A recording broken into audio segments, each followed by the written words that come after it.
Welcome back, everyone. We are indeed very glad to have a variety of speakers sharing practical insights from an insider point of view of how they have executed a diverse range of strategies and plans. Moving on, we have a case study on a fresh perspective on acquiring talent in the new world order.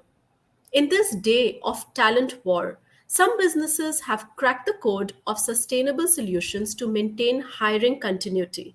Sharing some tricks of the trade about how, where, and who they hire, we have Juhi Mishra, Head of Human Resources, Tata Metaliks, Apurva Pundir, Head People Operations, KPMG, and this session discussion will be led by Vikramjit Singh Sahaye, founder and CEO, Hiring Plug. Over to you, Vikramjit. Thank you, People Matters, for organizing this session. On that note, let me begin by talking about the very transformative event in our lives, the pandemic. It has changed a lot of things in our work culture, including how we acquire talent and how we collaborate at work. There's also a new, fresh perspective about how to acquire talent in the new world order, which has seen spades of transformation. For example, we had high employment rates, then we had the mass layoffs, and then the great resignation era, which is now fading away, and now a looming global crisis. So, with that context, I would like to ask both of you, what are the key principles of your renewed talent acquisition strategy in the new world order? Can we begin with you, Apurva? Thanks, Vikram, for having me here. And it has always been a pleasure to work with you and do business with you. Coming to your question and to the topic, you see, pandemic has been challenging for all of us in various ways. And businesses specifically have looked at redefining themselves. It has come in as an opportunity than just a reactive strategy. And what we particularly have done, and we look at, recruiting is, I believe one of the key things that come to my mind is that earlier, instead of looking recruiting as a sales team for selling that positions or selling careers and opportunities for organization, recruiting has become a consulting role now for talent in the market to help them decide as a fair pros and cons as to whether the opportunity with the organization for which I am deployed as a consultant in the market is the best for you. Because it's not about anymore the pitch that as a recruiter anybody makes to a candidate. Everything is available in the open market, more accessible. In fact, more reliable information is available to the candidates in the open information market or through peer-to-peer conversations. However, where candidates look forward to is to have a industry-specific consulting or industry-specific support from an HR person to help them ascertain that whether the offer that I have in hand, which is an open knowledge now. Earlier, it used to be a fact that we used to hide that we have multiple offers at hand, but people are open about it that there are multiple offers at hand with me right now, and the only fair assessment, anybody who is able to give them that consulting to do a fair assessment, okay, which one is the best, with the pros and cons of the firm itself as well along with the others, is the one I think that will be able to make that reputation and that relationship with that candidate and to be able to bring in, because everybody understands that there is never just a win-win. It is always a balance of both goods and bads that goes. So I think that's where the overall recruiting philosophy has changed, the talent acquisition philosophy has changed. Another very important thing that comes to my mind is the speed of entire recruiting life cycle. That something has really accelerated, and people look forward to an accelerated recruiting life cycle than it used to be over a month's earlier pre-pandemic, when interviews keep going on, you keep coming twice, thrice, and then there are rediscussions and then reconsiderations and all of that. People want it to happen quick now, and they expect organizations to be so clear about what they need so that when they are talking to a candidate, they are able to ascertain it in quick meetings basis whatever fair assessment protocols that they have, so that speed of decision making for organization has itself become a selling point. People get put off in this short span attention that I don't know, this organization is taking too much time to decide whether they need me or not.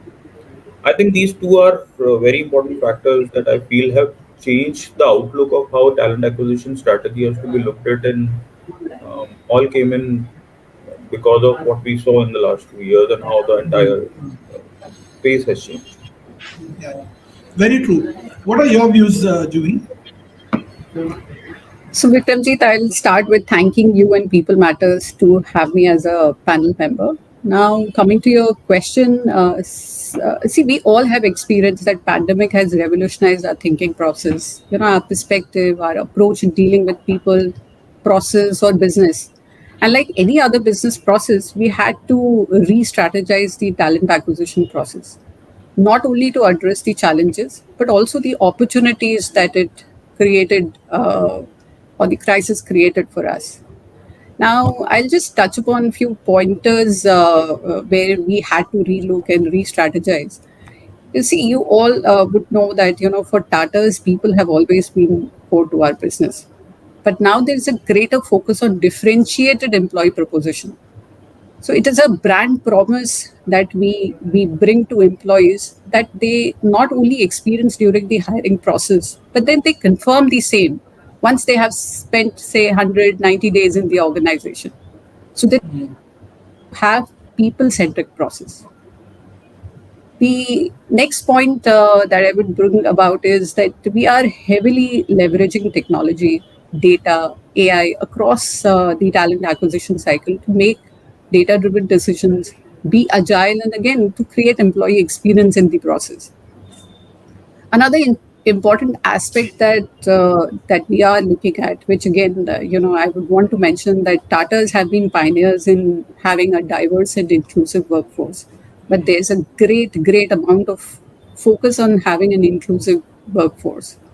And we have also started with, working with gig employees, which is a newer concept, I have to say, in the manufacturing sector, especially in India. But we are getting prepared because we see gig workforce coming in a big way. Another aspect is that, we are strengthening the internal talent marketplace, the kind of talent war that is going on. So there is a greater need today to upskill, reskill your internal talent and meet your current and future talent requirement. Last, which is the most important aspect that we again have been kind of focusing on, was always a culture fit. But now we are looking at candidates who are a culture add to the organization. So they not only conform to our values, but they will bring in new ideas, and that would breed in innovation. So I think these are some of the strategic shifts that we have brought in our talent acquisition process. Those are some brilliant insights, right from the way we are now looking at the market as a consultant, like as KPMG does. And secondly, I love the line that we are not looking for a culture fit, we are looking for a culture add, and that's how you are open to diversity. So brilliant insights. So I have a question for you, Juhi. The Tata Metaliks is at a very unique stage. It's a listed company, which means you have all the regulations which are even more visible. You're a large manufacturing setup. There is a lot of diversity, and then you come from the Tata Group lineage. So during the pandemic, for this sort of a unique entity that you have, how did you overcome the challenge of taking the digital form of communication to people at the factory level and increasing efficiency? Okay, so it's a great question, I think, and this is a very important question to a lot of manufacturing sector, whether an organization is a listed or not a listed organization. So Tata Metaliks, the one of our digital strategy is business on mobile. Now, just to give you a reference, we have a larger workforce, which is a younger workforce, and hence, technologically they are more adept. And it was much easier for us to kind of translate all our digital ideas, way of working with this younger workforce. Hence, we could leverage technology. We did various use of digital platforms to remain connected with people. So that's also applicable for the shop floor level people. We did a lot of digital mindset activation workshops, virtual learning sessions, virtual town halls. to be connected with people. And we saw that with the pandemic setting in, probably maybe it took maybe 15 days to a month for the organization to get acquainted with this new situation and get aligned. So pandemic, actually has taught us resilience as well. And so we identified digital change agents, digital champions, reverse mentors. So these have been the people, or these have been the processes which have been instrumental in this change management journey, and they all have helped in elevating the DQ of the organization. And that is that, if we have to say, it has been across for all category of employees. And there has been a shift, but it has been a positive shift after the pandemic, and everybody has come on board with the new changes, and that's really welcome. So I think this is a great input for everybody in the manufacturing setup. Business on mobile and then how you leverage it with considering the penetration we have, I think it's a brilliant thing. My question to you, Apurva, for KPMG is that you're part of the big four firms globally. You're consulting multiple and very diverse businesses all over the world, right? Also including India. So, what is your people philosophy overall to sail through the pandemic, considering the situation, and the way forward? Yeah. Interesting situation for big fours and consulting organizations, particularly Vikram, and for the very fact that it's just not any big four organization is not just one firm. It is like a bouquet of multiple organizations operating under one roof. So that has always been a question, an open question to us both internally as our people philosophy, business philosophy, the structuring in which we operate and deliver to clients, that can that one size fit all kind of philosophy work. And I wouldn't deny that for a very long time we did attempt last decade to do that one size fits all, but then pandemic eventually gave a final confirmation that that doesn't work. And in the last 2 years, particularly in KPMG, we have done is, Vikram, that there is a lot of reorganization that has happened within the business structures to clearly demarcate that while there are different businesses, for example, consulting, within consulting as well, there are various domains of consulting, from management consulting to forensics to other financial consulting and M&A and all. So we have redesigned our entire, first of all, org structuring, so that within the org structures itself, we are able to visibly differentiate that while we are under one KPMG umbrella, these are different kind of talent and people delivery models that we have, and their philosophies hence demarcated not just in terms of how we define their career structures or career progressions, their CNB philosophies, as well as from the context of how we are able to fungibly use the talent pool within that same talent market. That was one big change as aligning to the new people philosophy that we did, and we are moving ahead very strongly on it. And in the next 5 years, we see it is going to get even more stronger in terms of differentiation that we do internally. The on the other aspects which were more important, again from a people philosophy perspective, we were aggressively focusing even before pandemic on the mental health and the wellness of our employees, which are not seen as benefits anymore. Correct. These are equally part of your how to bring out the best performance, best effectiveness of an organization. So they are part of the boardroom discussion when business effectiveness are being discussed as to how the wellness and mental well-being is impacting the organization overall, top end targets.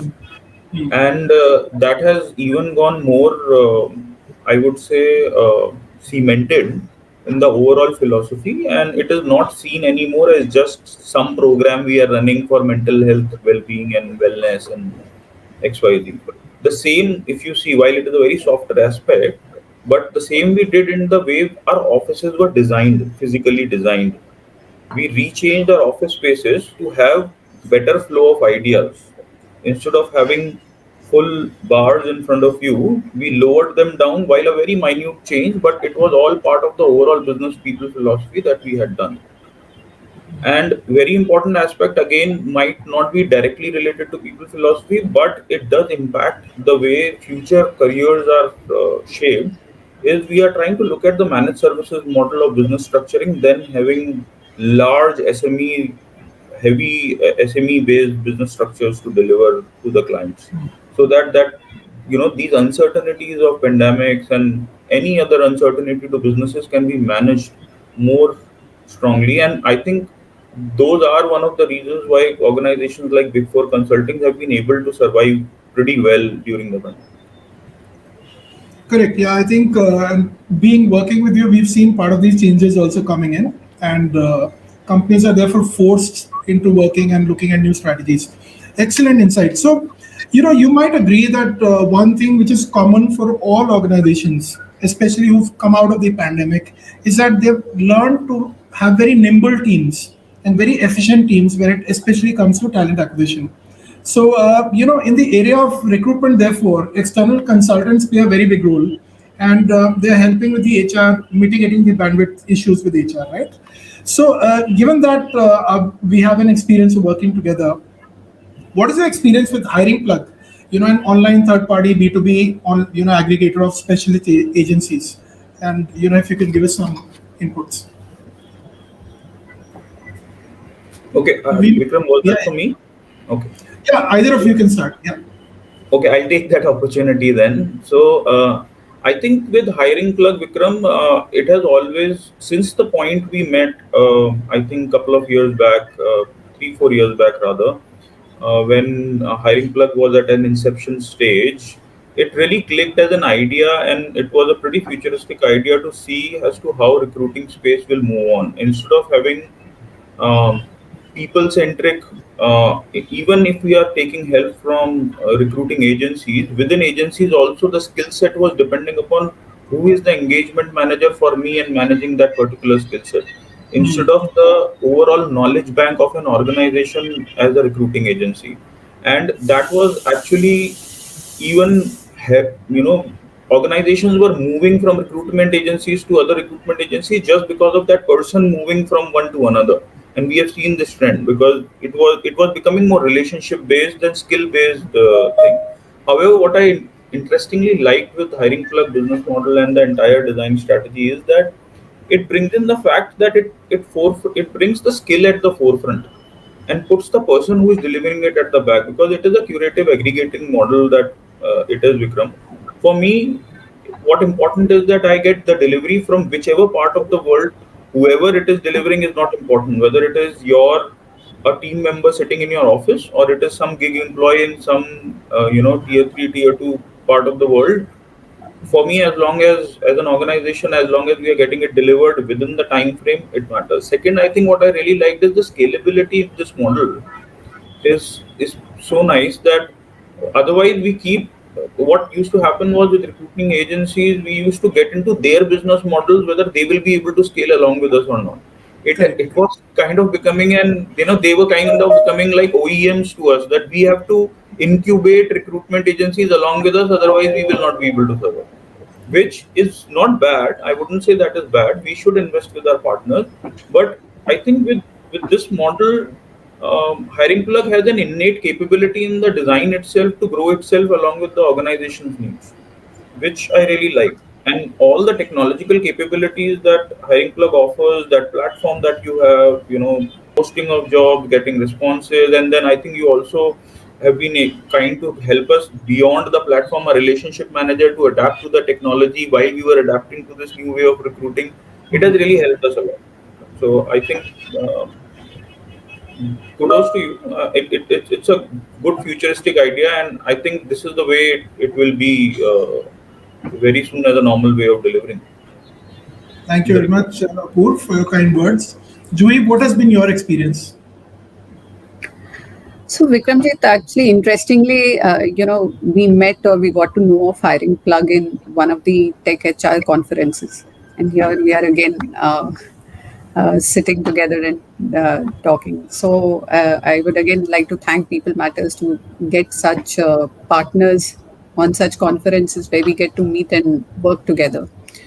So while we evaluated hiring plug, we really like their technology aspect, their the concept of we upfront speak to only hiring plug, but there are so many other partners that you have or the entire ecosystem that you have brought together, and you're getting the expertise from so many other consultants and providing us the solution. Another important aspect that I saw in hiring plug is of headhunting. We have been hiring for some of the niche positions, whether it is at Kharagpur, Calcutta, or across India. We've seen that you have got us those niche competence and skills on the table. Another important aspect that is very unique to you now, though there are now consultants who are coming up and partners who are working on this aspect, is on the diversity and the inclusion. Yes. So this is an important aspect when we kind of collaborated with you. This was already there part of your basket, and this really aligns well with the Tata Group vision also. Another important aspect would be the relationship management. Though Apurva said that it is more system driven, absolutely it is system driven, but there is a very very dedicated workforce who's at the front end, who helps and ensures that we are able to close position, and they are there through the journey till the person joins. And last part that I would like to tell that we onboarded you during a time when we were expanding, almost doubling our capacity in the DI pipes manufacturing sector, and you have been and hiring plug have been of great help. And I would like to say you have become one of our key partners in the recruitment space. So thank you, and actually a great job done, and would look forward for a much longer association. Thank you so much, both of you, Apurva and Juhi. On behalf of Team Hiring Plug, first of all, we are truly humbled, and with your support and the words of encouragement, I would promise you that we would continue to stay agile and keep supporting your future growth plans as a true partner. I would also like to thank you both for taking out time to attend and share your people philosophy, and also share some lesser known facts that usually people won't get to know about companies and people, how you work. And we look forward to more such conversations. Thank you once again. Thank you. Thank you, Juhi, Apurva, and Vikramjit for the amazing conversation. Become a LinkedIn blogger of the day just by sharing your key takeaways from sessions, summaries, and the quotes that inspire you on LinkedIn. Do not forget to use hashtag TechHRIN and win exciting prizes. Next up, we have a case study on caring culture, personalized, holistic, and asynchronous benefits. See you there.